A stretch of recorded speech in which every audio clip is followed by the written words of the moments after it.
Okay. Splash disappeared. Splish splash. It's what's really happening.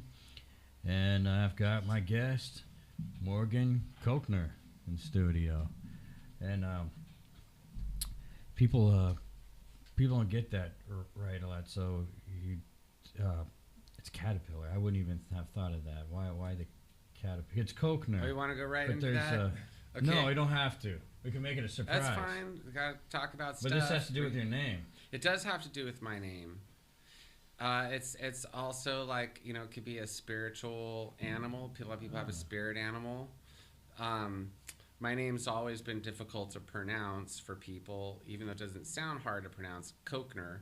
But Yeah. if you look at the spelling, Cochneuer,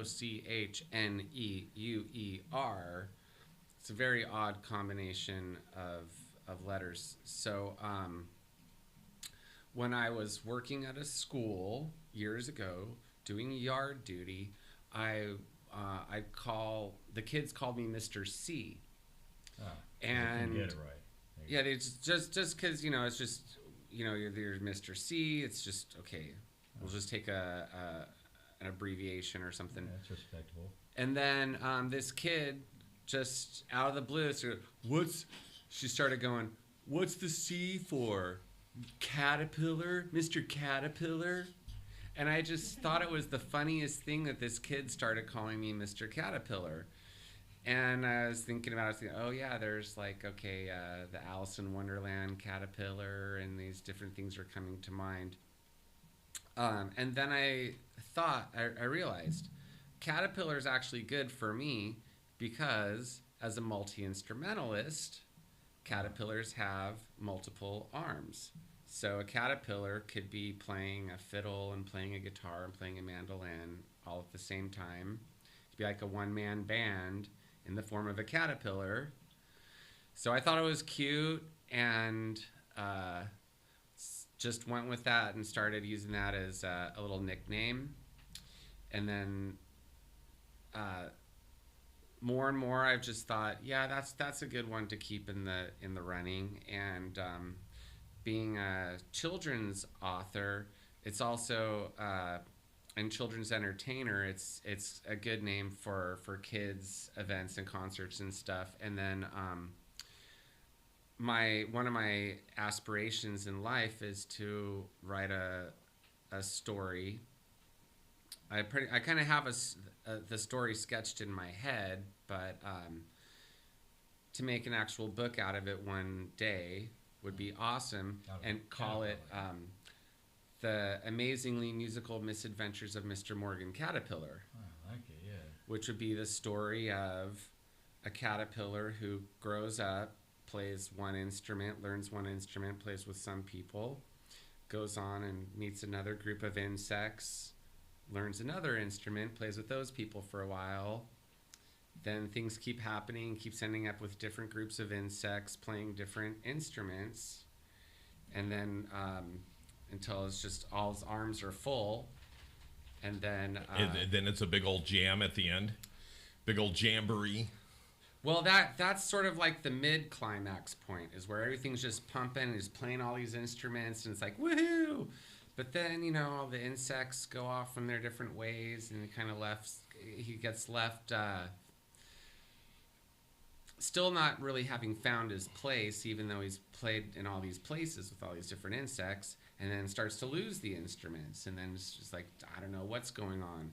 And then the world just starts closing in on him, and everything gets like really kind of scary, becomes very isolated, and it's very dark. And then it's really not that hard to figure out what's happening next. This sounds relatable for.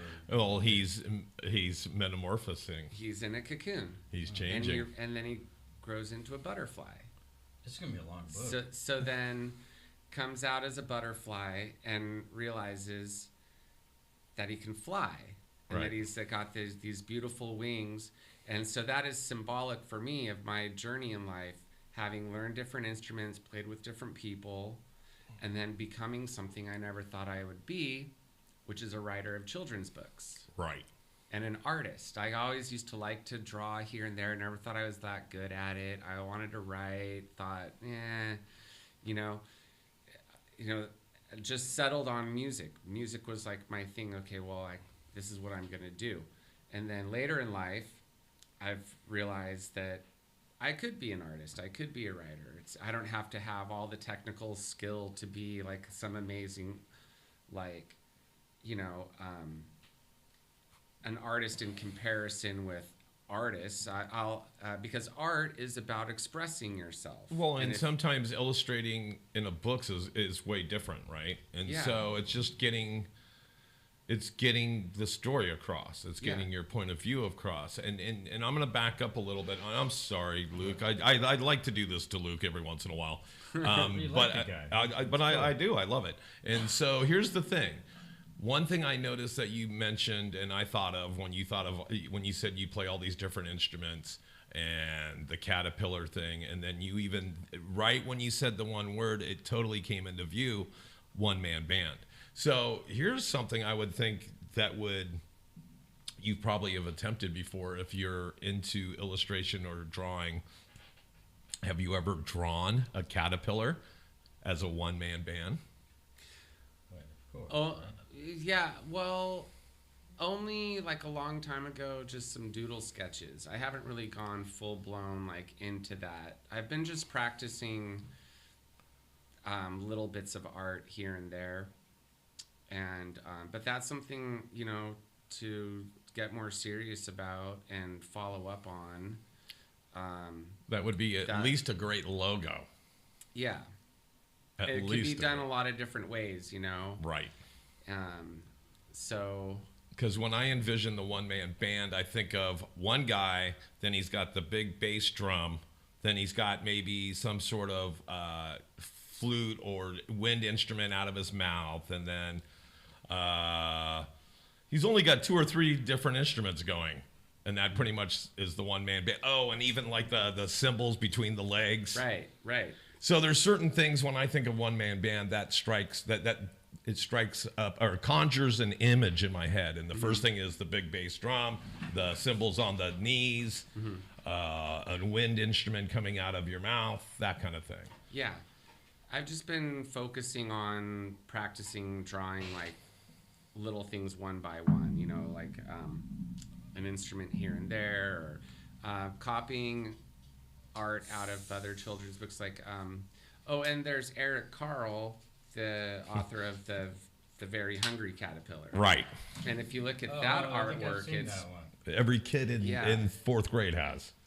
Yeah, and it's very simple. His style of illustration was super simple. I think he used like cut up tissue paper or something to just kind of like, you know, put these different objects together. It's nothing like super like, oh my God, he had to go to art school and study for a million years. Well, even kids, the people that are doing kids' books now that are even getting like bestsellers are doing like stick figures. Mm-hmm. So it's not like you have to be an elaborate illustrator to get your point across, right? Right.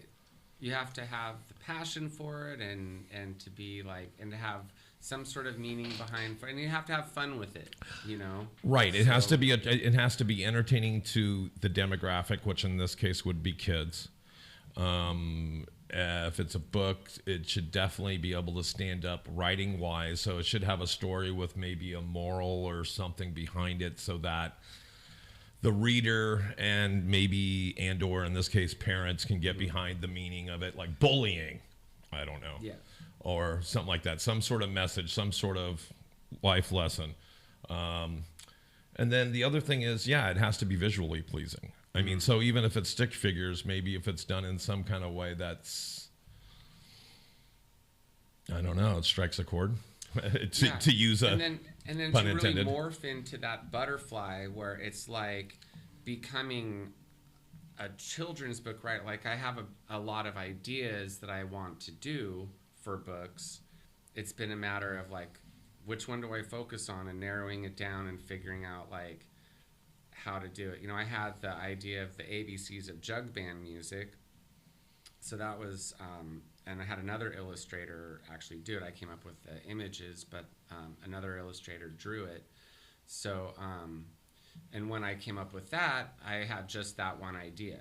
And I thought, well, I can do more things about jug bands or just sort of some vague ideas. But now I've got a whole bunch of ideas for children's books, and one of them being my life story told through this story about of insects. But I feel like I don't know if that needs to be the next one, or should be like I should do some more books leading up to that.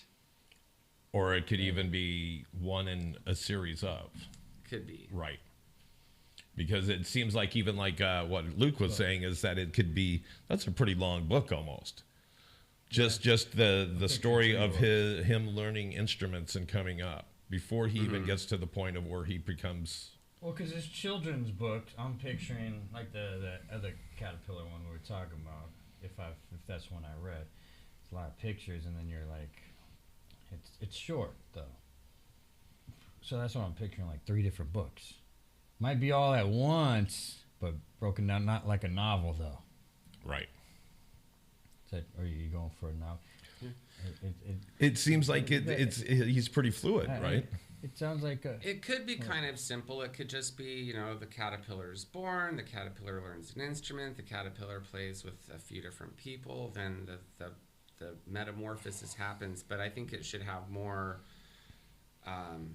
drama in it, and also a way to be a bit symbolic about the trials and tribulations of being a musician and playing with different people, and not to be so personal about it, like why didn't this work out with these people or whatever. You're not going to bring up a whole bunch of your old grudges from bands. Yeah, but in a way, it's a good way to process some of those old grudges in a way that just symbolizes them and puts them in context. So this is therapeutic for you too. Overall uplifting story, but something that does have a bit of disappointment along the way. Yeah, because you want it to be a happy ending, right? Yeah.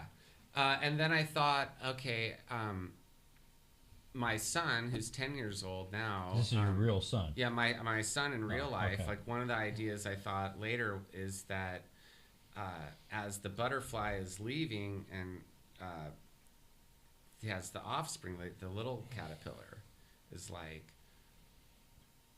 aren't you going to miss being able to play all those instruments because you don't have all those arms anymore, Right. And the butterfly says, no, because you know what? I can fly places now.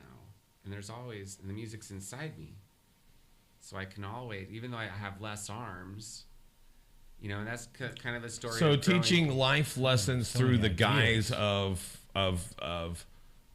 your trials and tribulations as a musician and or person, human being and on this just the planet. aging process. Right. We're not always able to have the facility to do all the things that we did when we were Sounds younger. like a lot of ideas. Just we went from caterpillar, and then there's a lot of other ideas. I'd like it to be fairly Is there an issue deep, with processing? Like I have that problem where it's like I want to put something out there, but there's so many things involved, and my creative outlet is going all over the place. I'm like, all right. It can be emotionally exhausting. It also takes a lot of hours just sitting there, and no one's paying you to do it. You're not like, okay, someone's commissioned me to write a book about myself. It's like, to do that, you have to take on So I'm a bit lazy, I guess. That's been part of. Well, you got a lot of other stuff going on. I do, and other ideas I've had for books have been about writing about other musicians. I've noticed that there's like a genre of children's books now that are about, like, there's a children's book about the Beatles. There's a children's book about Willie Nelson. There's one about Duke Ellington. There's one about Django Reinhardt. Those are more. Not sure I know that last one, but. Django Reinhardt was the original guitar player for jazz. He was he was a gypsy who played amazing guitar in Europe, and he was in a fire, so his hand. He lost some of his fingers, or they were. Yeah, that's a story right there. They were Wow. crippled, and he could only use, well, this is his left hand actually. You would think that you'd need all 4 fingers, and he did most of his stuff with just 2 fingers, and he used his thumb a little bit. And so, I mean, it's an amazing story of human perseverance that he had lost some of his facility physically, but rose above to be this amazing musician who influenced all of the jazz guitar players to come. Yeah, and I was in a library in Lake Tahoe, and I stumbled upon this children's book about Django Reinhardt. I thought that's super cool, So because my life has been a lot about musicians and trying to learn and trying to just hear about their stories, and I think that's a good way to put it, because you could play a record, you could say to a kid, oh, and nowadays you can look it up on YouTube. If you want to hear some Django Reinhardt, check it out, and you can tell them the story. But to actually see it on paper, to visualize it, is a whole other level. Right. That can get down to someone who's less developed, So We tell them the whole story. Yeah. Well, I'm sure they've never heard of that person, and then they hear about the fire, and it's like, whoa, okay. And the first jazz player, he's a first jazz guitar player. Yeah. Wow. Yeah. So the people that I've thought of are even less known or more modern, because if someone's around now and they're doing really cool things, probably no one's thought to make a children's book about them quite yet. So I want to be the first one on that. Yeah. I'm interested in making a children's book about my mentor, Kenny Hall, because his life story and his musical story is very interesting as well. And he was my friend. I learned from him, and I know his story better than anyone else's. So He was. So is he still alive? No, he passed away 10 years ago when he was just about to turn 90. Wow. Yeah. So 2023 will be his centennial of his birth, and we're going to have a big celebration of his life at the California Auto Harp Gathering. Little plug for that. The California Auto Harp Gathering in May of 2023. Every year they have a theme, and this year's theme is going to be Kenny Hall, because even though he didn't play auto harp, he was well loved by that community and would go to the festival and jam. Word. And also he had a job tuning auto harps because he had perfect pitch. And way back before electronic tuners, he got a job tuning auto harps for a music store. So he used to tune them. And anyhow, the community of people there at the California Auto Harp Gathering, they were dear friends of Kenny Hall, and we're going to have this big celebration of his life. So I'm working on a couple of things. One is a book of transcriptions, which is his actual music that I have recordings of, from my tape recorder and over the years, putting them on paper to publish it as a music book for people to learn the music. And then also a children's book about his life story that could also be used to celebrate, the accomplishments and the beauty of this unique person, and to tell it in a way that would be something little kids can understand. Right, and maybe educate future generations on his music, right? So, yeah, that's right. I mean, that's what's amazing, because I don't think I've heard of him or one the other people you mentioned, and it's like I'm sure kids definitely haven't, if I haven't, and then they're reading this, and now they're gonna, especially with the things like the YouTube and all. Yeah. Now they're gonna go look them up, and Well, can I tell you a little bit about Kenny Kenny Hall? Hall, yeah. Okay, yeah. so Kenny Yeah. Hall was born 1923 in California, in Campbell near San Jose, and he got his education at the California School for the Blind, which was a very unique school. It was a boarding school. Basically, when he was 6, he was sent to boarding school to live at the school, because if you were blind, a lot of kids were sent there because they had like the training of how to actually live, how to navigate the world as a blind person, like reading Braille and all that specialty kind of education that your parents might not be able to teach you. So it also sounds a little bit intense, you know, like leaving your home. You'd go home for summers and breaks, but he lived at the school. And they taught the kids music. They had an idea that they should have a classical music education. Mm-hmm. So it was kind of intense from how he described it. And the teachers wanted the kids to learn classical music. The kids, this is in like the early 30s, they were into jazz. Kenny Hall didn't really go for either of those styles of music.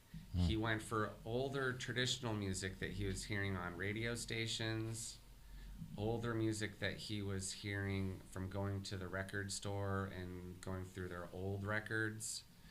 And he was really influenced by like the Okies that came over, because they were all coming over to California.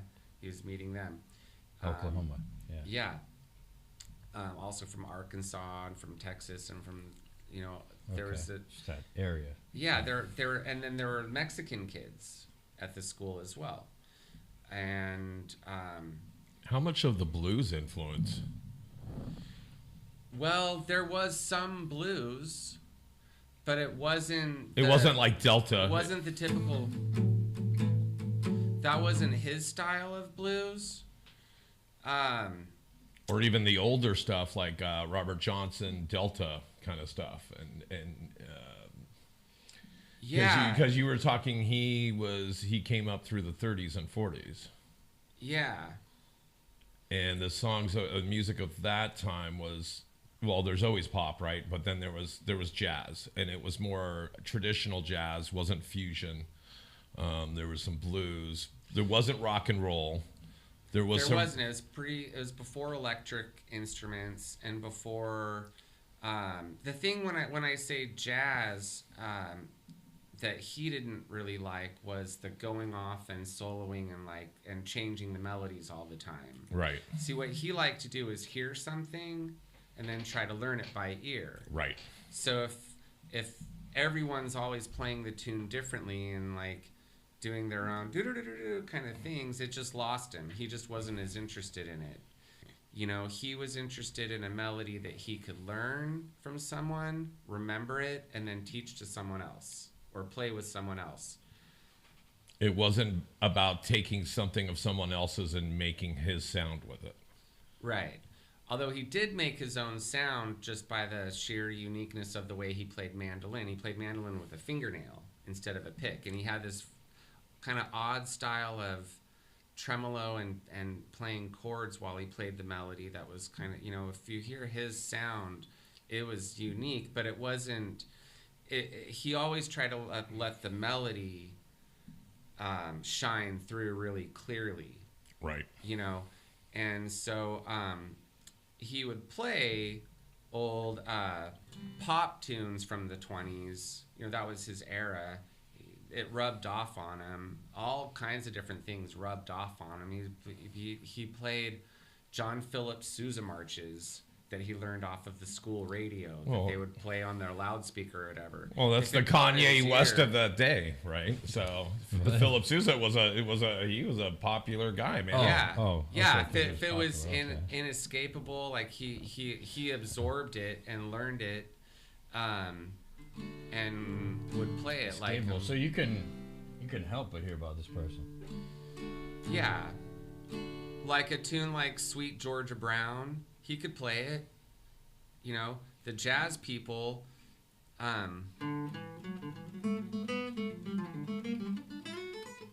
you know, they would go off on it and he would... More traditional than fusion or riffing. Yeah, he just didn't really So add the improvisation. He would play the melody, but he just wouldn't really... Now, was it Ken or Django that was the music tuner? Kenny Hall tuned auto harps. So that's probably... What? He really, it seems like that's where he really...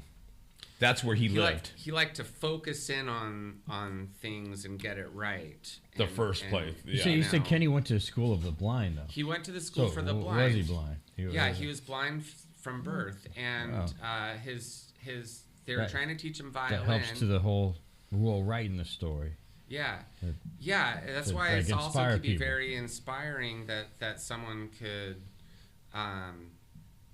learn so much. You know, it's a huge human accomplishment, just the amount of music that he retained, and so his violin teacher at the School for the Blind was trying to teach him classical music, and she could tell he just wasn't interested in it, but he had a really good ear for what he wanted to learn. So she went and bought a book of fiddle tunes with her own money and started teaching him these fiddle tunes. And he learned those, and then he learned tunes off the radio, and he learned tunes from other kids at the school, learned tunes from the janitor, from the kids' uncles, the kid, you know. Basically through osmosis, anywhere and everywhere. Gosh, I missed out. Then he worked at, when he was 16, he got kicked out of the school for holding a girl's hand. Because that was racist back then. Yeah. And he went to work at the broom factory, which is where a lot of the kids ended up if they didn't go off to further higher education or whatever. They'd go work at the broom factory. And at the broom factory, he met more people and learned more of their music. And then he would go off and hang out at some Swiss cafe and learn a bunch of Swedish, Swiss, and Scandinavian music. Sounds like he was a bit of a cat. He hung out with some Portuguese people, learned a bunch of Portuguese music. So he was a multiculturalist. Oh yeah. Yeah, And you might recognize some of born here, stuff then. But wasn't he pretty much a little bit of a caterpillar? Yeah, definitely. And so maybe that's where you kind of draw some parallels with him there. Yeah, I never even really thought of it that way, but yeah, you're right. You know, he's someone who played with a lot of people, and they all went their own places, and when I was with him, you know, those were in his later years throughout his 80s, and so I mean, a lot of the people had passed away. You know, the people that he'd played with over the years. His contemporaries, right? Yeah.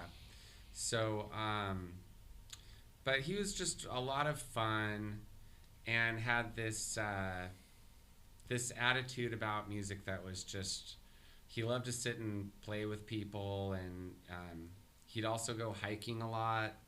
He knew all these trails. He could go on all these trails, and even though he was blind, he could listen to the sound of the creeks and the sound of the... And is he also the same gentleman that was in Campbell? Yeah. He was okay, so Campbell. Like Big Sur and all that stuff down there, Los Gatos, all the hills, and so yeah, he had beautiful land. He had skyline. He had a lot of beautiful sights out there. Well, you know, for a blind person, beautiful nature. He went hiking in the Berkeley Hills originally, and then he moved to Fresno. Mm-hmm. And then did a lot of hiking in the Sierra Nevadas. Oh, there you go. That was where he really, you know, he would take people on hikes, you know, they're like grueling all day hikes, and be like, okay, like, my legs are sore. He's like, he's loving it, and So he had a lot of funny little stories, a lot of amazing stories, and his life story as a whole is something that, you know, I think could be shared more with the world. And in fact, since we're talking about him, I should play a little bit of his style of mandolin playing, because that's one of the things about what I do. Okay. Is play the Kenny Hall Calendar. Oh. This is a thank cute you. little calendar just for you. Nice. There you go. I needed a calendar, a cute little perfect cat. Yeah, it's just good. I don't know. There you go. I don't know any of the models in that magazine. But yeah, so you're gonna play Kenny Hall. I played a Kenny Hall style mandolin. Okay, and, I'll play. and a you just little got bit of this it for you. mandolin. I did. I just bought this mandolin from a pawn shop down the It's street. right down the street from here. Mm-hmm. That's wild, because I have no forgot my idea where mandolin, that was. and Wait, I did not want to disappoint. sit down the so- street. You're talking about like just 7th Street? No, on 6th probably. On six, So yeah. Pacific Loan probably, or the one 2 doors down or 5 doors down. I first went into the one a couple doors down from Pacific Loan and tried a couple of theirs, and they were not acceptable. And then I went to Pacific Loan, tried one. Kenny Hall played round back mandolin. This has a curve to it, but it's not really a bowl back. I saw this one really beautiful bowl back mandolin, but the strings were way high. It was not playable because the action was too high. So then I found this Russian mandolin, and I went, holy moly, this thing's got a good... Was this like behind a sound. glass? It was right in the window there. Amazing. So I'll play... Amazing. So the way Kenny played was he would do... Okay. He would kind of arpeggiate chords like that. Instead of going, you know, a lot of the bluegrass people, they tend to play like this. And he would let the notes ring out like that. And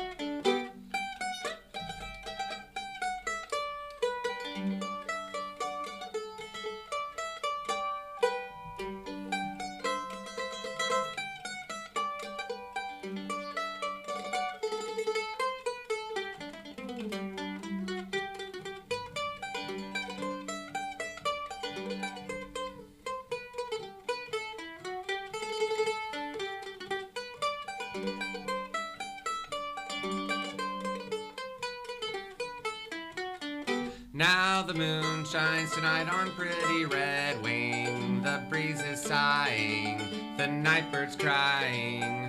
Far away in the grave her warrior's sleeping, while Red Wing's weeping her heart away.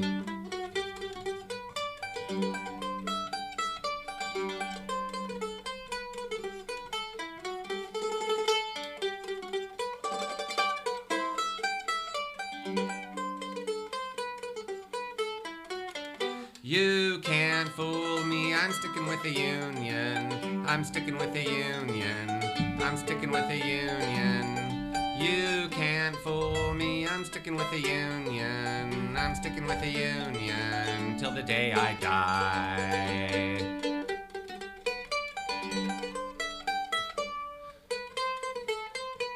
Da da da da da da da da da da da.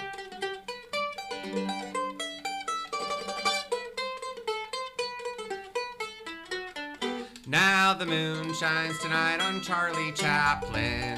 His shoes are squeaking, they need some greasing. Now the moon shines tonight on Charlie Chaplin. Well, he's been scratching mosquito bites.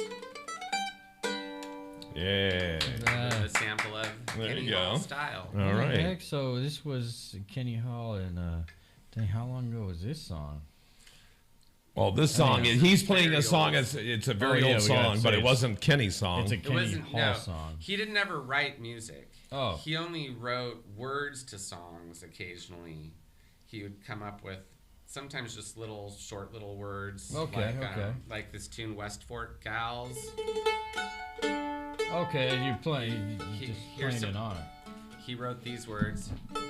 Beer, beer, beer, beer. Let's have like a drink on the West Fork girls. Drink it up and we'll have another one. Let's go see those West Fork girls. I like it. They're oftentimes I like his style. just silly, you know? Right. And, But the guy was a long time ago, though. And yet, I like his style. yeah, he'd say that. No, those words are. It's supposed to be sung like you're a bunch of sailors out on enjoying the company. You're out having a break from sea, and the girls are buying you drinks. I like both. This is like you're in port and you're singing a shanty kind of thing. Gotcha. Yeah. I like all of that. Yeah, I like the girls buying me drinks, and I would like to sing it like a sailor, and Yeah. I would also be thinking I'm a pirate at the same time. Yeah. But he was singing songs about the Union too, and I'm just thinking that was like an older song. Yeah, but well, he's- those were What kind of those, union was that? Those Amazing. were Woody Guthrie lyrics. See, Woody Guthrie took the tune Red Wing, and put words to it he called it Union Made, Right. and so it was a Union song. And so the first verse I sang was the original. Now the moon shines tonight on pretty red wing. Yeah. Right. And then the second one was About Charlie was- Chaplin. The second one was "You Can't Fool Me, I'm Sticking with the Union." That Okay. was a tribute to Woody Guthrie I got Charlie. and the pro-union thing. And then the last one, I don't know where. Maybe he wrote those. The Charlie Chaplin one. I heard the Charlie Chaplin. It's pretty What a silly. He might have Yeah. learned. He might have heard So- someone do it, or he might have made it up. I So Woody, can't that's, ask him anymore. So Arlo Guthrie, that's Arlo Guthrie's dad. yeah. Man, whew. Arlo's been through some stuff. I remember when he was trying to be in the army, and then there was some murder. And then he loved Alice's restaurant. Alice's restaurant in Woodside. Yeah. Yeah. There was a murder. I'm not. I just The massacre. I saw the documentary with Arlo Guthrie, and he. Arlo. Yeah, Arlo Guthrie. I saw his documentary called Alice. It's called Alice's Restaurant, right? I don't know. Well, the doc. What? It's You've Alice's seen it, right? Restaurant's motion picture. It's Yeah. not really a documentary, It's- but it wow. does take from some real stories, I guess. Really? Yeah, support that place because wow, they've been through some stuff. There was like a murder and right there was. Always interesting stuff There was happening like a- up on the there hill. was like a murder there, right?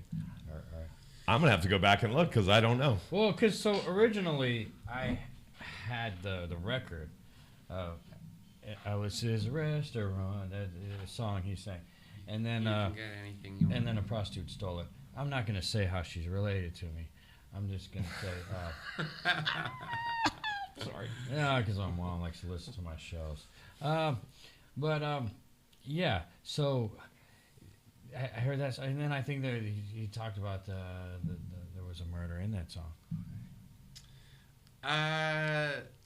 There's no murder in that song. Something dark, right? But he gets thrown in jail with a bunch of father rapers and people like Father rapers. Yeah, he's That is rattling dark. off all the bad people that he's stuck in jail with over a littering violation, and it's a really good movie, yeah, and brilliant. It is good. But Woody Guthrie's, I did see the Woody Guthrie documentary, and his story was quite amazing. So there's a wood. Okay, wow.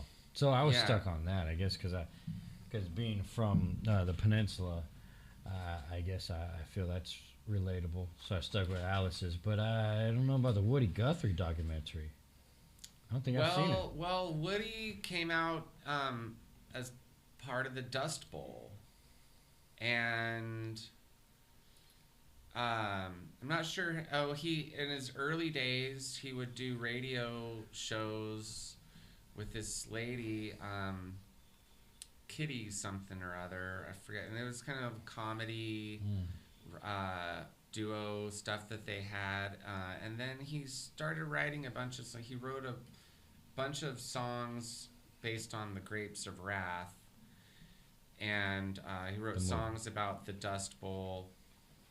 And then he was part of the gang with Pete Seeger and the band. Okay, Pete Seeger.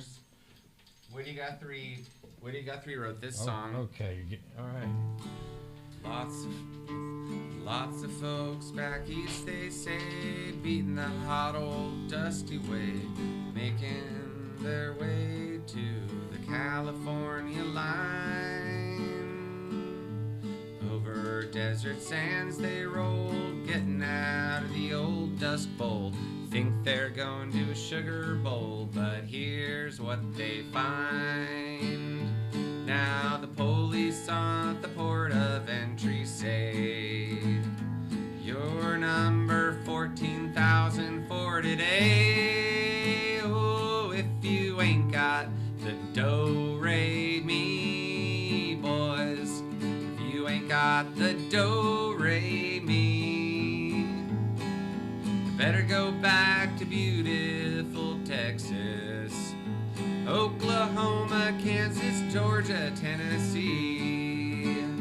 California is a garden of Eden, a paradise to live in or see. Believe it or not, you won't find it so hot if you ain't got the do-re-mi.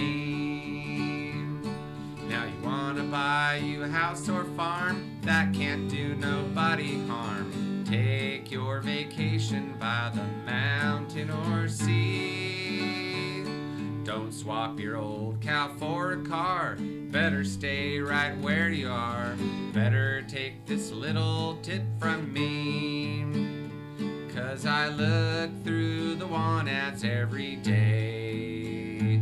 But the headlines on the papers always say, oh, if you ain't got the do-re-mi, boys, if you ain't got the do-re-mi, you better go back to beautiful Texas, Oklahoma, Kansas, Georgia, Tennessee.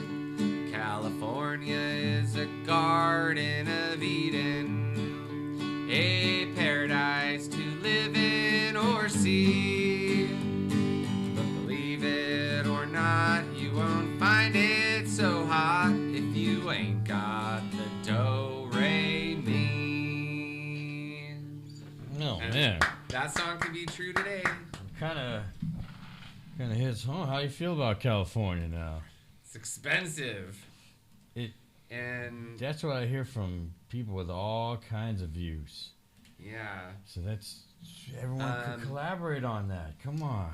But I love it. I mean, I'm from California. I grew up in Bakersfield and then moved to the Bay Area, yeah. North Bay, to go to Sonoma State University. And I've been in the North Bay ever since. A lot of leaps And there. so my sister lives down in Southern California, and been going down there some, playing a few gigs here and there. And yeah, I've traveled out of the state a little bit here and there, but not much. Most of my life has been spent in California, and I see all the beauty, but all the, well, it's not all that at the same time. I can see that side too. Like you get what You know. because I mean, you're paying a lot for it. Want to hear Christmas songs? Wait, yeah. I would, but I want to. Wait. I definitely do, Don't but forget about that. I just only want to mention a couple things. So going backwards in our conversation just a little bit, lots of things about Alice's Restaurant, the song. Okay, let's hear about Okay, it. so there's a few things here.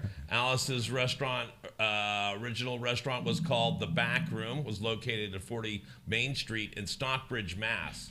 It was immortalized by Arlo Guthrie at the Newport Jazz Festival in '67, the year I was born, and '69, coinciding with the movie release and book publication Alice's Restaurant.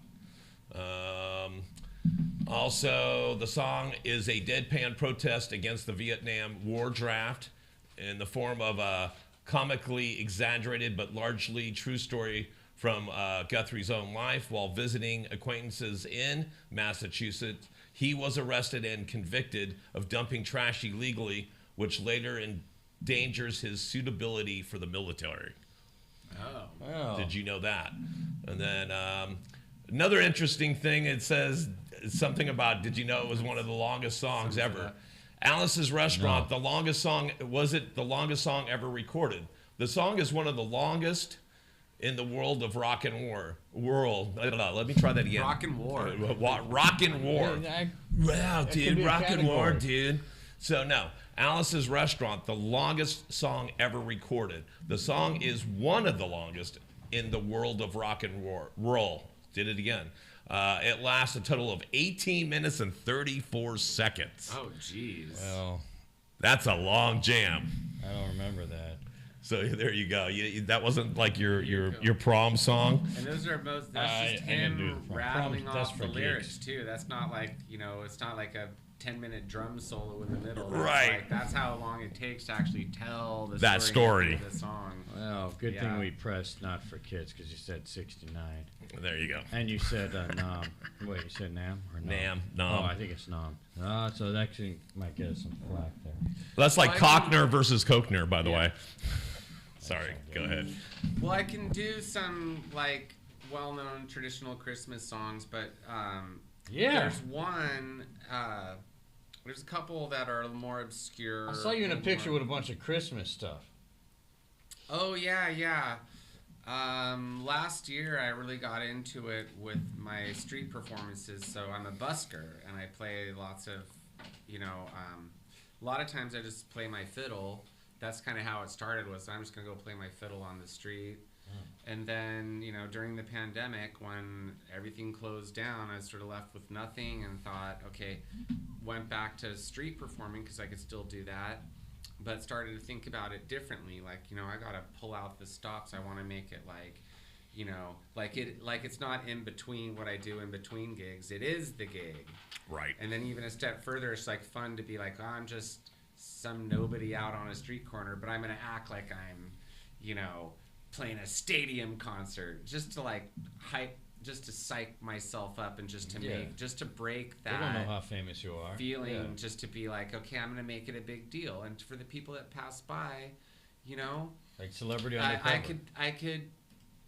I can put a smile on someone's face. I can maybe inspire them. There's a lot that can be done there. So I started thinking of different little things I could do, and one of them is I have this little red toy piano, and so I started playing that out on the street during the holidays because it's really good for Christmas carols, and it has that whole It has that toy sound. It has that toy sound and the bells. You can hear ding, It's- ding, ding, ding, yeah. ding, ding, and they're not ding, strings, ding, ding. right? And they're not strings; they're actual bells inside the piano. Right. So I haven't busted that out this year, but I'm going looking to forward get to to it. it. Yeah, because I've been listening to that Christmas KOIT Christmas station. Day after Thanksgiving, I started listening to it, and so they don't let me down. You got the station? Oh, I thought she was off the station. I was like, what? I'm like, I was gonna bring it. What's into really the show, but now I'm ignoring it. exactly. What is really happening? Yeah, but I've been listening on the TV now. I'm like, all right, I do the streaming services, so holiday, festive, Christmas videos, and then it's like, this isn't festive. I mean, the ladies are great, but with twerking and all, and the sexiness, it's supposed to. Hey, this ain't Christmas. And then I saw one, Michael Bublé did one, I believe, and it's just the kids. Come on, man. It's getting a Christmas tree. Bring more into it. Oh, yeah, I get aggravated. I start pounding the desk. Bring more into it. Like, I mean, like, I see, okay, both situations. Yeah. You could add anything into the Christmas stuff, but you just leave it flatly there. I guess the sexiness for all kinds of people. And the kids, like, that's not mixed in with the sexiness. But, I mean, bring in the Santa bringing the Christmas tree. All this kind of stuff you're trying to get to a certain audience, but you're not bringing the Christmas tree or the Santa or all kinds of Christmas stuff. It's good to have some adult humor in there and have some adult, Add the extra stuff, though, man. But I also have, Right? and it's good to parody stuff and to actually have fun with it and like not take it so seriously. But at the same time, I like having a bit of a reverence for it. That it was a special time of year for my family, just getting together and then the songs, because there's so many Christmas songs. There's more songs for that holiday than any other holiday. Some of them are kind of ancient. Some of them are newer. But in the spirit of having a reverence for things that are kind of overlooked or thought, okay, yeah, that old thing, that it's I like to actually have some pride and to be like, do straight keep the versions traditions. but I have these ones that are really Dr. Elmo, Grandma got ran over by a reindeer. Oh yeah, that's a good one. I met that one guy. I haven't Great done guy. Yet. He does not do it. like interviews, or at least not anymore. But I met the guy back when it was before your time. There's a station. It was called the KFRC. It was like an oldie station. They had Christmas shows every year. Great guy, but yeah, he's probably just a little fed up now with the way things are going. You made a lot of money off that. I would love to have had him in the studio with you. That would have been great. I'd love to jam with him. All right. Well, let me show you off this the one books because now, this I guess. actually kind of ties in here because this is a Christmas song I learned from Kenny Hall. Okay. That's a cowboy Christmas song that he learned from Tex Ritter, and it's called "Christmas Carols by the Old Corral." And then I have a little more of a jazzier one that was Bessie Smith one called "At the Christmas Ball." You got more. Okay. So I got those Let's two. get into it.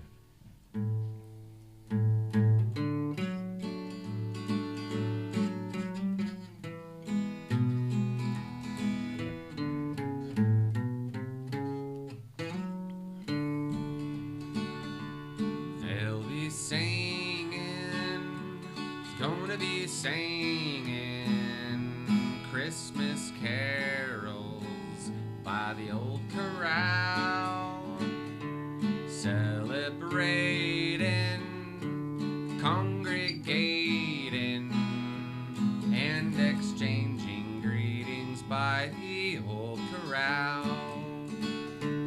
There'll be lots of little children, and how big their eyes will be when they see what Santa brought around the tree. They'll be singing, it's gonna be singing Christmas carols by the old corral.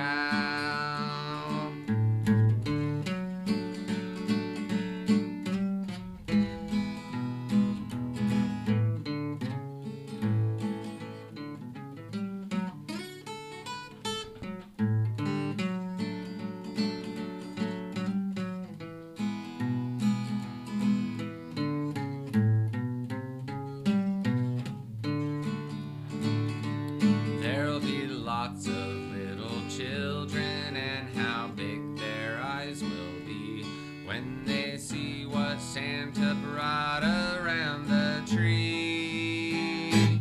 They'll be singing, it's gonna be singing Christmas carols by the old corral. Yeah. You got a couple more. Yeah, this is for more for the grown-ups here.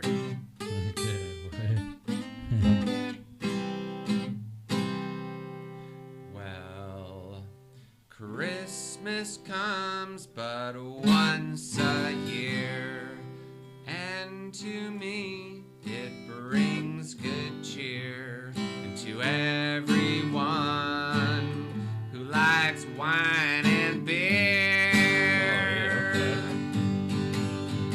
Well, Happy New Year is after that. Happy I'll be, and that's a fact. That is when I love to hear folks all singing, Christmas is here. Christmas bells will ring real soon, even in the afternoon. We'll hear the folks all singing at the Christmas ball. Everyone's watch their step, or they will lose their rep. At the Christmas ball.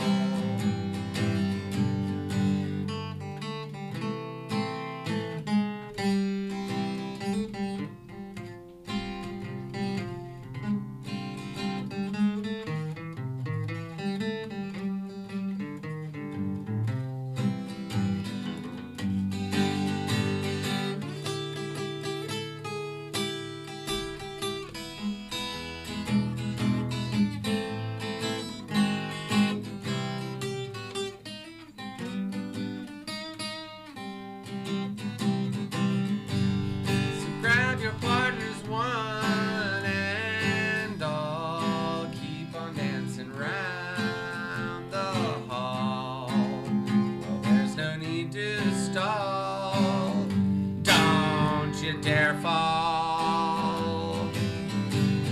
And if your gal don't treat you fair, well, there's more over there.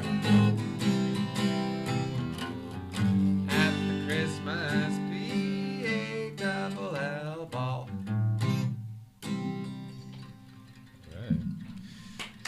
Next Friday in San Carlos. I mean, it's just the Christmas thing. But you live in South Bay, right? North Bay.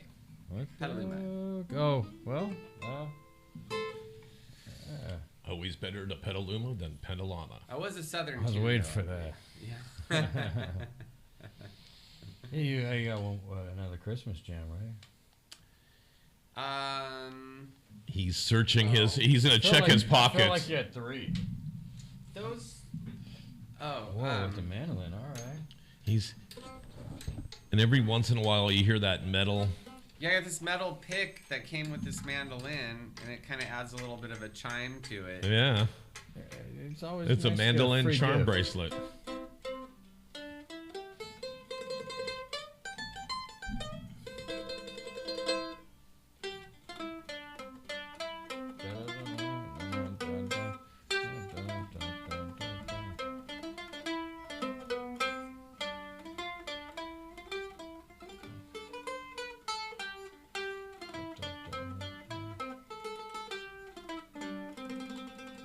All those Yeah. carols. There you go. Yeah.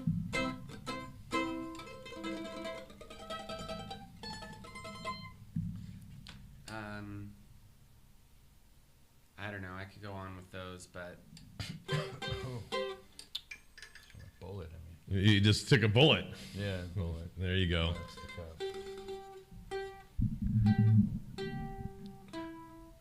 So now, Morgan, we know that everything that you do is on morgancochner.com. But you got some gigs coming up. I do. In fact, I just got a gig today. Yeah, And yeah, a brand you're new here. one to announce. Oh. And this is a really neat one. I will be playing with at the Hotel Petaluma, December 21st, 22nd, and 23rd, with a Shakespeare troupe. Wow. And it is a Bubbles and Bards event. It's called Bubbles and Bards, and it's I like bubbles. Okay. we're going to be doing little short snippets of Shakespeare, and I'll be accompanying some people doing some music like in between acts, maybe. And I would Quite think sure. that your mandolin is going to have a debut there. Well, they asked for guitar and fiddle, but they might want some mandolin. They're open for some. It has some artistic leeway, and I haven't met with the people, but we're gonna have coffee on Friday to talk about this event and what can be done. So that will be fun. Right, and it's great that now people are starting to go out and enjoy themselves. Yes. And we're all starving for entertainment. Mm-hmm. Oh, we're talking about COVID? Yeah, we're talking about anything to get you out of the house because, I can only scan Netflix so long going, I've seen it, don't want to see it, seen it, don't want to see it. Holidays are up. Even music. It's great that you were giving us all this different flavor of the holidays because I'm hearing a lot of the same old stuff when you turn on the radio, when you turn on TV. Right. It's Mariah Carey. It's Oh, she's awesome, man. there you go. But it's the same traditional stuff, and I believe me, I love tradition. I mean, you're talking to the guy that still watches. It's the great punk and Charlie Brown kind of stuff. You Okay. know, Yeah. so Miracle on 34th Street. But people don't always hear those songs performed live. right. And so it's nice. So these days, I still do a ton of street performing. I've been doing farmers market gigs, which are really fun. I will be at the Larkspur Farmers Market on New Year's Eve day. And that's a really good gig because from 9:30 to 10:30 I do a special children's music hour, and they have a bunch of little seats set up, and they have it's like when you play farmers markets, a lot of times you're just playing for people that are passing by. Right. But the Larkspur Farmers Market, they have a dedicated area with seating for kids, and they show up to hear the kids entertainer. And so I do that from 9:30 to 10:30, and then there's a band that goes on at 11. And at that point, I switch to doing crafts. So I have a little crafts table, and we make homemade instruments. That's sort of part of my brand of the jug band thing. I've just been taking paper plates and putting beans in them and gluing or stapling them together, having the kids draw on them. I had them making masks with a kazoo in it, so it's like a kazoo mask. Oh, there you go. Out of a paper plate. So it'll be Disclaimer: music, please it'll be do not crafts. run around with these masks. We don't need Yeah, a kid so with a what, permit so for kazoo. Jug Band, that's pretty much what the Caterpillar was. What is Jug Band for people that don't know? I suppose. Yeah, Jug band music is essentially music with homemade instruments. That helps. Yeah. So originally washboards, spoons, the one-string bass that you make out of a wash tub. A wash tub with the pole coming up and the boom, boom, boom, boom. Yeah. Those are like the classic, more well-known jug band instruments, but it's just basically the idea that you can take something that's not an instrument, not a store-bought instrument, and you can just make music on it. That's essentially the fundamental idea. However, it was a style of music. Right. In the 1920s, there were groups called the Memphis Jug Band was one of the more well-known ones. Gus Cannon and his Ragtime Jug Stompers, or maybe Ragtime. I think it was just Gus Cannon and the Jug Stompers, and so The most famous jug band I can think of, and you're gonna laugh at me, because they're neither one of those. And it was, I'm trying to remember, is it the Bear Jamboree at Disney? Wait, what the? Remember all the bears? Oh, the Bear Jamboree Yeah. at Disney. Because they all had the different instruments. One would play the big old the whiskey jug. It was like a Yeah. family of Right. bears. Yeah. Not real bear. It was from Song of the South, I believe. Right. So there's that, and then there's Emmett Otter's Jug Band Christmas. Oh, with there Jim you go. Henson. Okay. And so originally it was not children's music. The songs being like the Cocaine Habit Blues. Songs how being didn't I hear that? A lot of times very adult lyrics. That was the original Jug Band music. Because a lot of them were... It was essentially poor people who couldn't afford instruments making music on whatever they could find lying around. They were street bands. It started in Louisville, Kentucky, and then moved to Memphis, and just infected the whole South with became a thing until the Depression. Or even through that a little bit, but basically, the late teens to the early 30s, there were a few bands like the Memphis Jug Band that had achieved some level of commercial success. And some of the most famous blues singers of that era, like Memphis Minnie, sang with the Memphis Jug Band, and they were, the upper echelon of the jug band world. But there were tons. There were tons of them out on the street corners playing all the time. Because again, they could create these instruments at home for little or no cost. Right. Teach themselves to play. Yep. And then go out and try to make a few bucks. And try to connect or network with your locals and see if, hey, let's go hang out over on the street corner or whatever. And a lot of these now, you just mentioned Memphis Minnie now. When I think of jug bands, sometimes I think, it seemed like a lot of them were primarily white people from the South. That is a misconception. Is it? That's a big misconception because it was more black music. Jug band music was black music, generally. It seems like it was a cross between blues, race, and country. Am I wrong? I could be wrong. You can tell me I'm wrong. Well, it was originally more jazz. Really? So the very first jug recording was Earl McDonald, who played jug with a horn section, and it was a full-on horn section playing more jazz type stuff with a jug substituting for the tuba. Okay, or the string bass. And then the Memphis Jug Band came in and did a whole bunch of 12-bar blues. Gotcha. Where it was kazoo, jug, harmonica, and then a guitar. So it was like if you have a kazoo, a jug, and a harmonica, you have the low section, the mid section, and the higher section, sort of like the clarinet. The harmonica is sort of like a clarinet. Kazoo is sort of like a saxophone range. Right.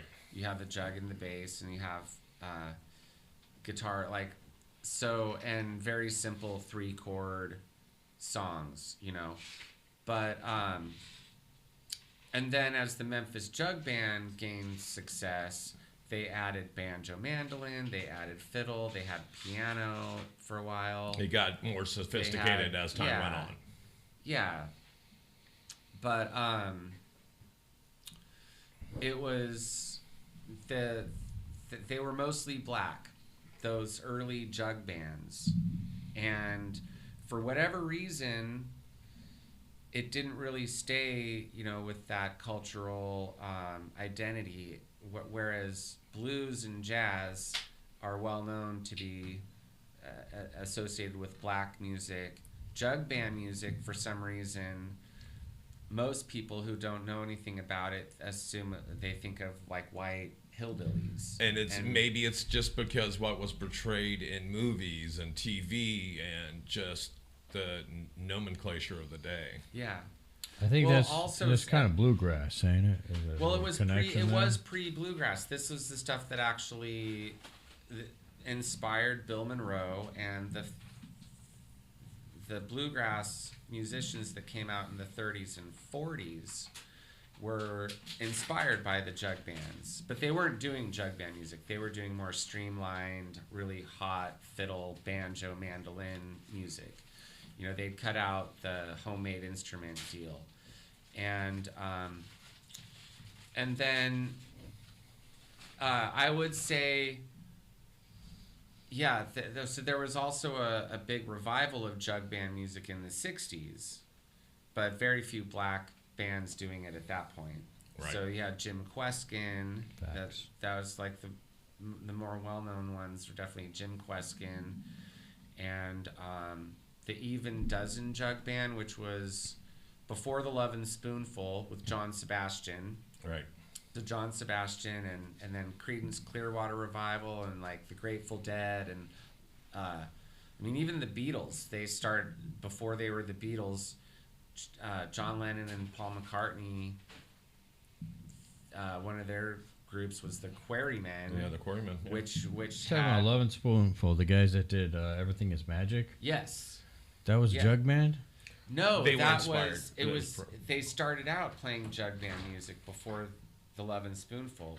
They started out doing jug band music, and then they got electric instruments, and they realized like this is what's making everyone go crazy, and this is getting on the radio, and this is where the trend is going. This is where the trend is going, and it just kept increasing until you have the Marshall stacks and the amps and all this gear, and then psychedelic rock was born out of basically an electrification of what they were doing as folkies, as part of the folk revival. Right. You know, part of the folk revival was jug band music. And so so that's maybe another reason why it got associated more with white people later. And then also it just got kind of caricaturized into like these cute little animals, you know, it's Muppets doing like do-do-do-do-do to the jug. That's how I know about it. I mean, people think of, you know, they hear a kazoo, they laugh. Right. They have that, oh, they're kidding It's around. whimsical. It's a whims, and as it should be, I think, because, you know, Music should be a late joy. Yeah, there's plenty. Even if you're talking about cocaine, I mean, the kids won't know about it, right? They'll just overlap it. That was a PSA for the 20s, Luke. That was a PSA for the 20s. Like we don't. The early jug bands, I don't know. They had a sense of humor too, and they had. I think it was whimsical for them to do it as well. To be honest, you know, and I'm just saying it just wasn't like made for kids. It wasn't. Well, isn't playing music fun and joyful? It is. It's fun and joyful. And doesn't it keep you young? I believe it does, yeah. And so when you throw all that in, and then you throw a little wonky sound like with the kazoo, how could you not put a smile on your face? Right. So. But it's cool to hear a kazoo played like seriously. It is cool to hear jug band instruments come alive in a way that is more deadpan and less appealing to that stereotype of it being for carnival music kind of music. So there's room for it all. Have you heard a jug band sound almost like classical? Yes. Really? Dave Van Ronk did a jug band version of Peter and the Wolf. And used jug band instruments. It was brilliant. And I'm guessing didn't stick to the normal 3-chord progression. So well, it had all the orchestral melodies. Right. So you could. Right. So it was, and he told the whole story, and then the instruments, you know, rather than an orchestra, it was, you know, and sometimes in the symphony world they have these little breakouts of. I'm not well versed in it, but there are some that are written for like with some toy instruments as a part of the mix and everything. Well, like you were even using if you're doing busking on the street, and maybe it's during the holidays, you use the little toy piano because it has that melodic tune to it. Yeah. And so I guess you're just really trying to, as performers, aren't we always just trying to put the audience somewhere? Yeah. Right? And so if it's Christmas Day underneath the tree, it's fine. Maybe that's what we're trying to do. That's maybe what we're trying to instill. And maybe not. And I like doing like having new concepts for it, you know? If it's taking a classical piece and putting a jug band twist on it, I think that's cool. I'd like to do that actually. Or some new wave tune. A lot of music from the 80s is very upbeat and has like really good stuff to it too.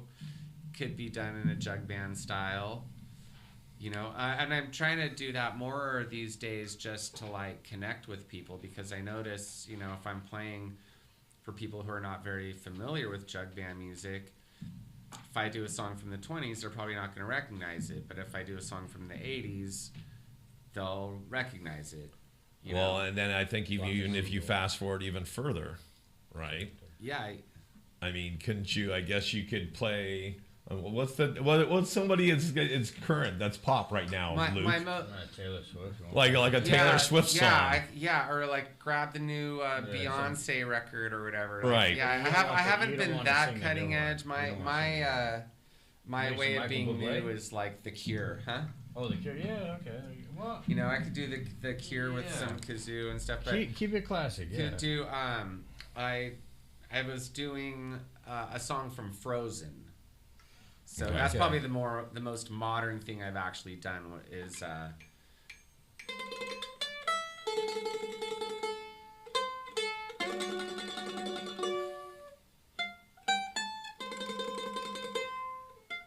second chord.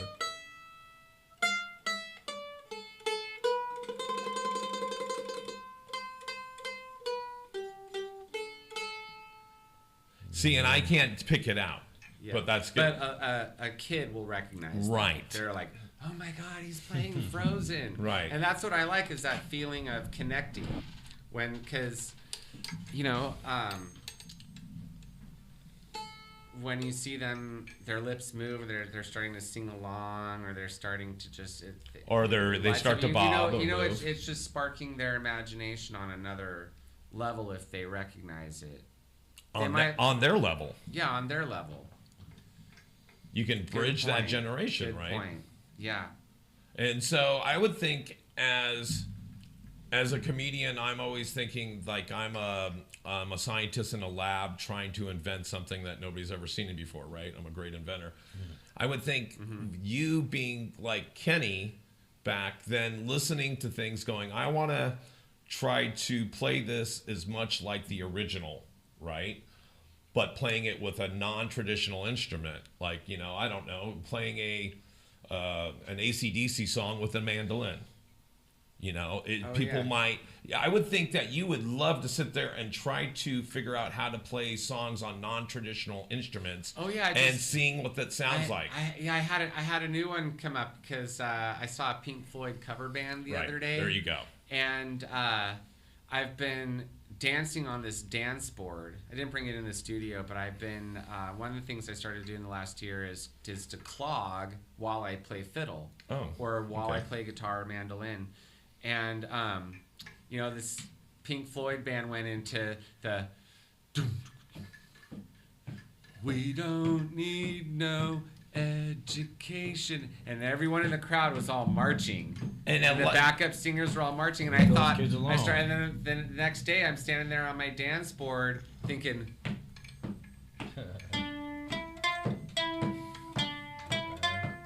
right, you know, that was a fun little one. Right, and it's funny because how many times have you guys been to concerts and people are clapping or stomping their feet to whatever beat? All the time. And you got your clogs on, you're ready to go. I look down on people that don't. If you haven't burnt your thumb because you're holding your Bic lighter in the air, there's something wrong with you. I'm not the kind of person that goes, boomers, because I'm like, you know, those people actually out of their seat dancing. That's cool. Yeah, and you want to live in it, you know, I mean, at least for the time being while you're doing it. I mean, who doesn't love it when an artist is really like in it? Who watches, you know, a great movie and goes like, yeah, that was a pretty awesome, like half-assed performance? No. You don't. You get blown away when you see that they're invested in it, they're doing it, they're believing it, and they can sell you on the most ridiculous thing if they're really believing it and into it, and it's like, come on this journey with me, Right. you know. So that's been part of my transformation of like really figuring that out, because as a kid and as a teenager and growing up, like being like amazed by these awesome musicians I was hearing,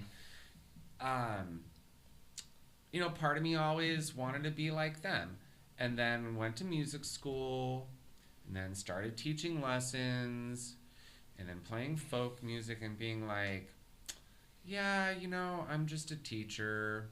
Yeah, I'm just playing this kind of old music. Yeah, I'm just playing background music. So you're just going through the motions, but... Yeah, and something hit me like in the last few years where I went, fuck that, you know. What am I... No, it's okay. But What am I doing? I said, Right. you know, Yeah. like, I went to great lengths to learn this art so I could be an artist. Right. And I've never really allowed myself to really go there. So that's what I've been trying to do, is like just fall on my butt, you know, like having some ridiculous idea. It doesn't matter. As long as I'm doing it, I'm going to keep refining it. Right. And it's going to keep Getting better. leading the way towards something that's more significant than if I always just kind of tone it down. So Well, and so I don't know many great performers that phone it in. right. And when they do, you smell it, you see Yeah. it, you feel it, and you feel like I was just let down. Yeah. And so that's the other thing is, again, I keep referring back to me being a performer, but if I don't have the conviction, if I've told this joke, we tell the same jokes, just like you play the same songs a million times. If after a while you're not feeling it and you're not serving it up with all that gusto that you have inside of you, people see it, they smell it, and they go, he's selling out, he's having a bad night. And as a comedian, like I said, you just don't get laughs. Just like you wouldn't get people dancing on a dance floor or clapping their hands or kids jumping up and down. You're just going to have a whole bunch of blank staring looks up at you going, and you're like, I just got to get through this. Yeah. And so, yeah, that's not a good place to be as a performer. It can be hard to like be that all the time and to always get into the moment, but you know, when that's happening, what I've learned is just close my eyes and think back. And I have these wonderful memories of playing with Kenny Hall back when he's right there, and it's just the thrill of it, and I remind myself like, wow, I'm doing something here, you know, and it's meaningful. And then the spell's always broken when I get someone's attention.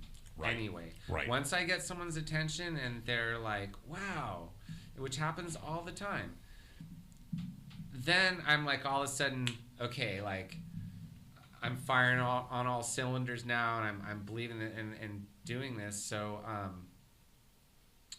So I just know, okay, it's only a matter of time. Keep at it, keep doing it, drudge through it if I have to, or take a break. But close my eyes, think of something meaningful, and just give it some time to develop, because it doesn't always happen, you know, first note I play. Should we get another song in? Could be, huh? Should we get another song in? Yeah, let's see.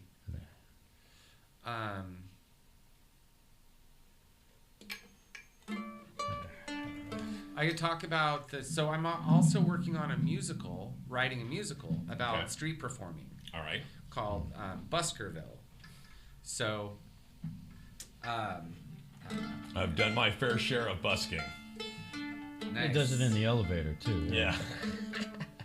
I first heard the term busking or busker at a music store in Bakersfield called Busker's Music. It's not there anymore, but it's a place that I discovered bluegrass music at. First got into that music, and then I wrote this tune called Busker's Breakdown, and then now I have this idea for a musical where the orchestra is basically our street musicians, you know, and so it's just an instrumental, so it's like.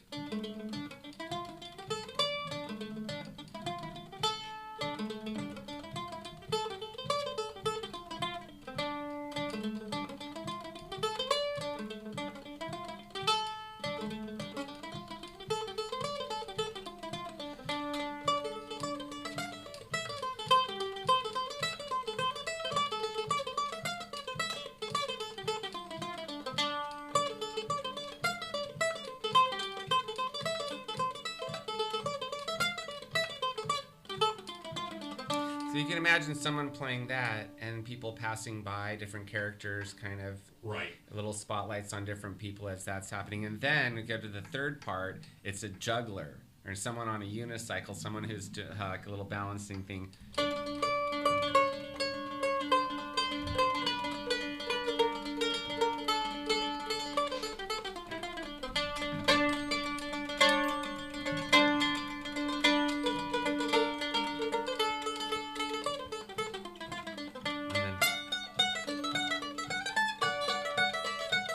Everyone dances. Oh, yeah. And then back to the first part. So that's sort of like the theme. That would be like the opening theme, and then would come back throughout the musical. And then I'm taking a traditional Irish song, which has become sort of my theme song for busking, and could also be used in the musical as well, called Little Beggarman.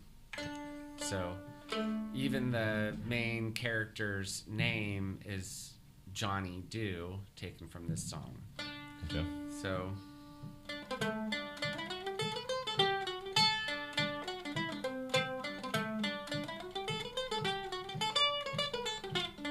I am a little beggarman, a beggar I have been for 60 more in this little Isle of Green. I begged in the Liffey, in Whistlerdew, I'm known by the name of old Johnny Dew. Of all the trades that going, I say begging is the best. But when a man is tired, he can lay down and rest. He begs for his dinner, he's got nothing else to do, and they rout around the corner with his old rigadoo.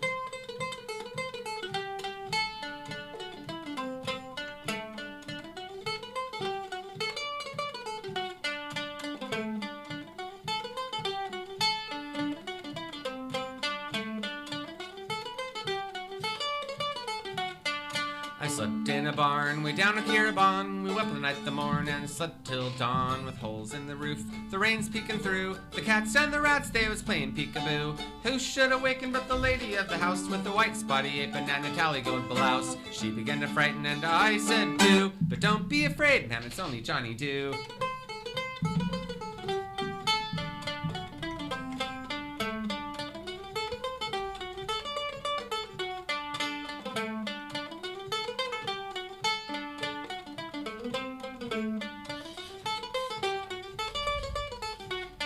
I met a little foxy-haired girl one day. "Good morning, little foxy-haired girl," I did say. "Good morning, little beggarman, how do you do? With your rags and your tags and your old rigadoo. Buy a pair of leggings, a collar and a tie. A nice little lady you'll fetch by and by. Buy a pair of goggles and color them blue. The old-fashioned ladies, you will meet them too."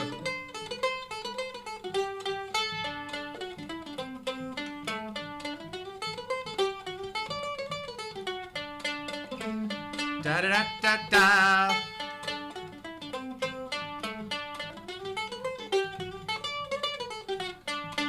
Over the field with a pack on my back. Over the field with a great heavy sack, with holes in my shoes and the toes are peeking through, singing Skidmarink Doodle and it's old Johnny Dew. I must be going to bed for it's getting late at night. The fire's all rigged and out goes the light. And now I've heard the story of me old rigadoo. Goodbye and I'll be with you, said old Johnny Dew.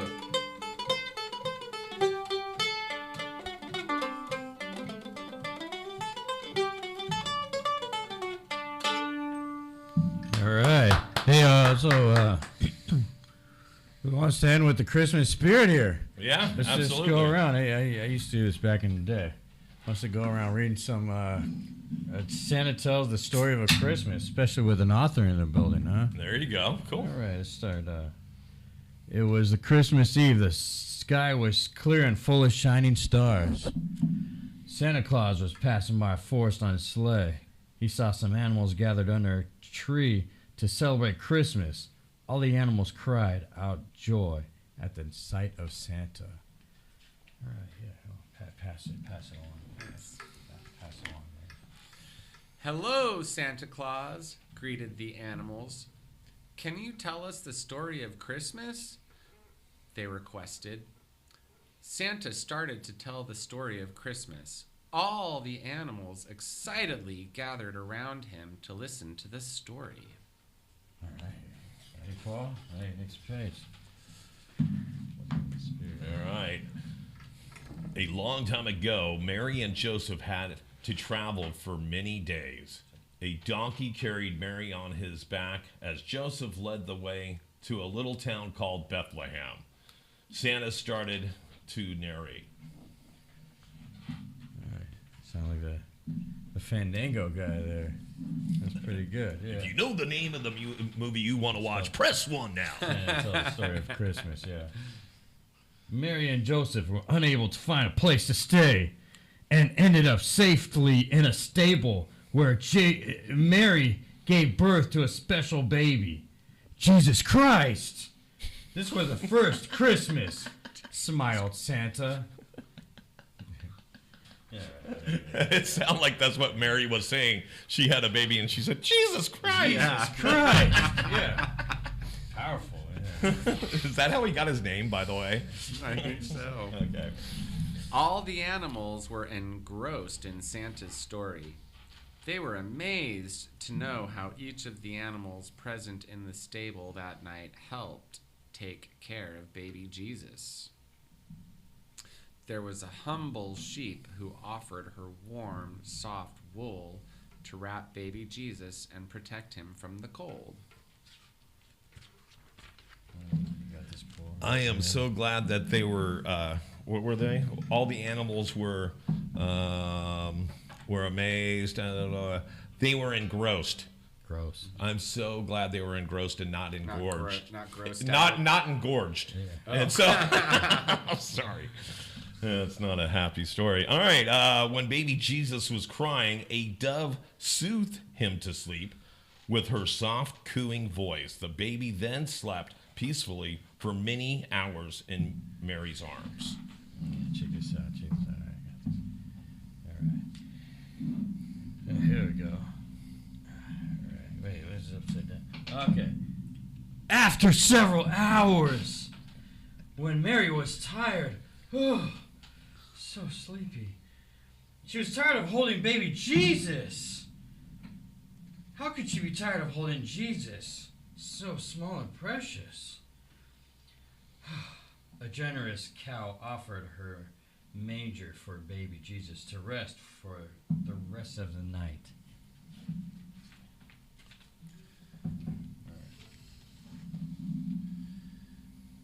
Mary and Joseph were very tired from their journey.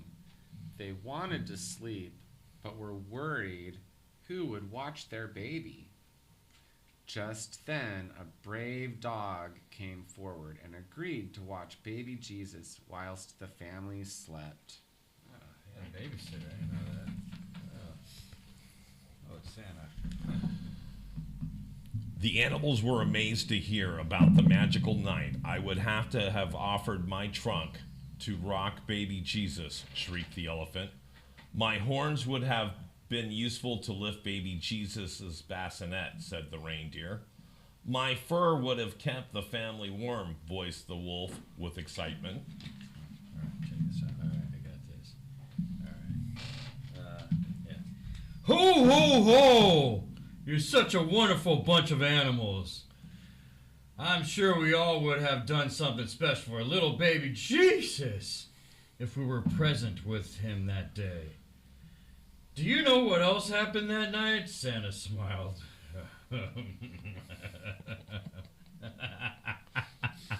and laughed a little too. Yeah. Yeah, Santa smile. Wow! What now? Gasped the animals. All right, yeah. You get the climactic ending. A bright star began to shine in the sky. The star was a gift from God to announce to the world that a special baby had been born. It was the largest and brightest star in the sky ever, said Santa.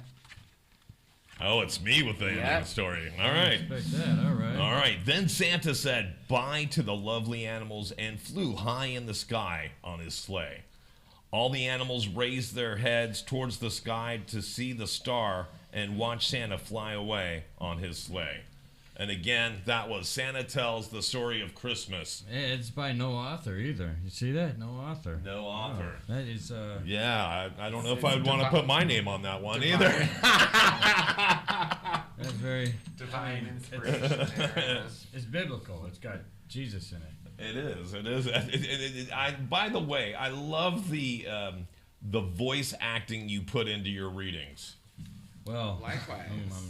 You have a lot of excitement there. I'm trying to get an education again. Oh, there you go. I was in special ed. Yeah, so I think that's it. Yeah, well, I'm supposed to know that's it. Yeah, but you're gonna do your final words. You always do your final words. Oh, I thought Morgan was doing his final word. Oh yeah, well that's what I mean. Okay, well, yeah. What's really happening next week? We have more music. All right. By a well favored guest we've had here that just keeps on getting creative. I'm looking forward to what he's got next, and he probably has no idea what I'm gonna wear next because it's Christmas season. I might come in as Santa. Right, Morgan Cochneuer. Last words. Thank you. Any last words for you, Morgan? There's time I could do another little song. You can. Because that bright star made me think of a musical that I played in called Bright Star. This is your time. Yeah. And it's something else that has inspired me because it's written by Steve Martin and Edie Brickell. Oh, there you go. Wow, okay. I'm ready for my life to begin. I'm ready for it all to start. My heart's about to bust. Don't lead the way I must. Follow my own bright star. Bright star, keep shining for me. Shine on and see me through. Bright star, keep shining for me. And someday I'll shine for you. Da da da da da da da da da da. Da da da da da da da da da. Many a long cold night I huddled down in the dark. I made a vow if I ever made it out, I'd follow my own bright star. Bright star, keep shining for me. Shine on and see me through. Bright star, keep shining for me. And someday I'll shine for you.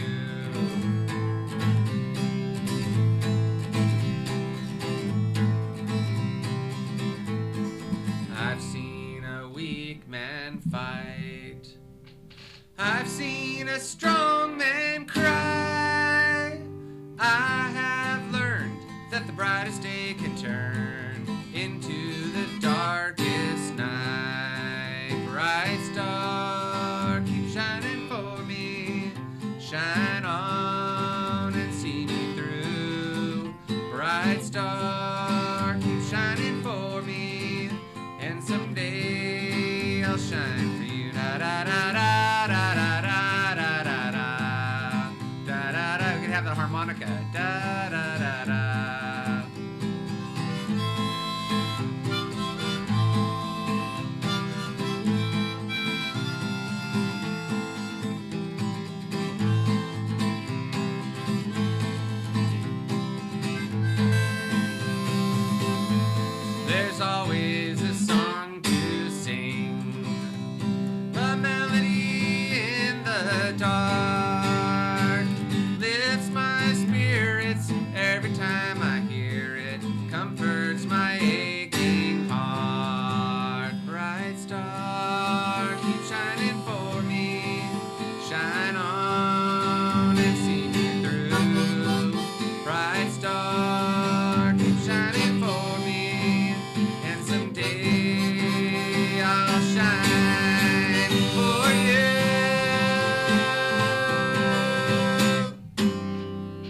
Right on. Hey, there you go. Get the hang of that harmonica. There man. you go. A little Morgan Cochneuer here from MorganCochneuer.com. Sometime.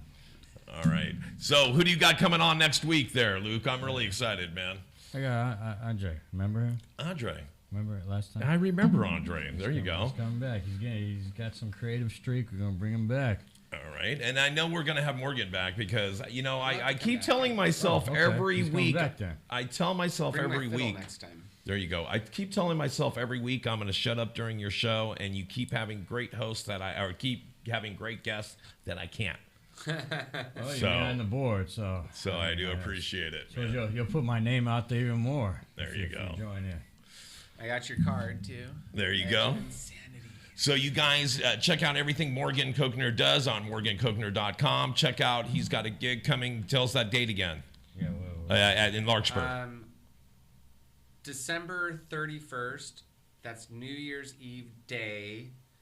9:30 to 10:30. I'm playing kids music, and then after that it's kids crafts till 2. You're talking about the morning, right? That's in the morning to the early afternoon, and December 21st, 22nd, and 23rd at the Hotel Petaluma, the Shakespeare event called Bubbles and Bards. Come sip some champagne and watch some Shakespearean snippets. There you go. Well, you play some intro or little stuff in between. So I'll be doing that. All right, there you go. All right, next week, tune in, 4 to 6. All right, guys. Boom, boom, boom, boom, Santa baby.